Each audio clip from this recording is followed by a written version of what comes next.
L'œuvre que nous allons ci-contre est une huile sur toile du peintre toscan Baccio della Porta, dit Fra Bartolomeo.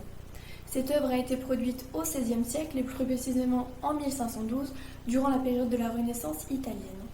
Il mesure 2,52 mètres de haut et 2,23 mètres de large.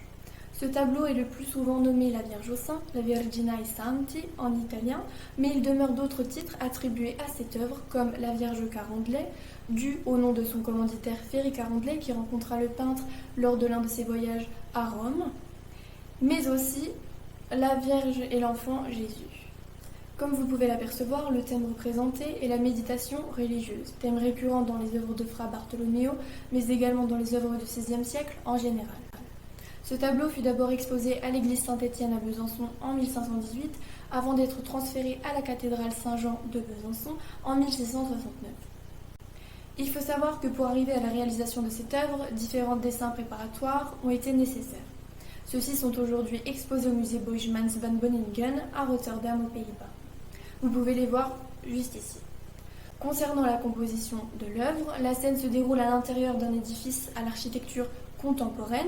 On retrouve la figure centrale de la Vierge Marie portant sur ses genoux l'enfant Jésus, trônant sur un nuage porté par des anges. Autour de ceux-ci se trouvent 5 saints et également le commanditaire de l'œuvre, Ferry Carondelet. On retrouve ici une scène typique de l'époque, celle de la Sacra Conversazione, qui expose des saints discutant avec la Vierge.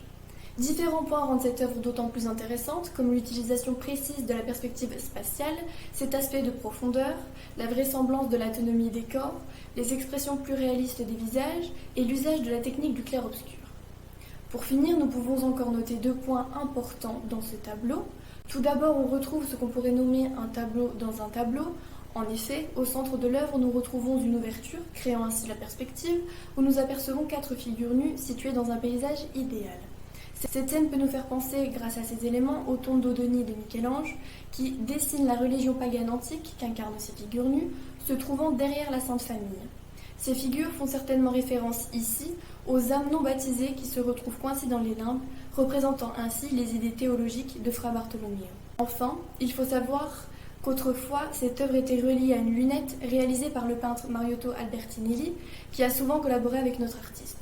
Son panneau représentait le paradis, d'où le Christ couronnait la Vierge. Il subsiste aujourd'hui 3 fragments de cette lunette présents à la Staatsgalerie de Stuttgart.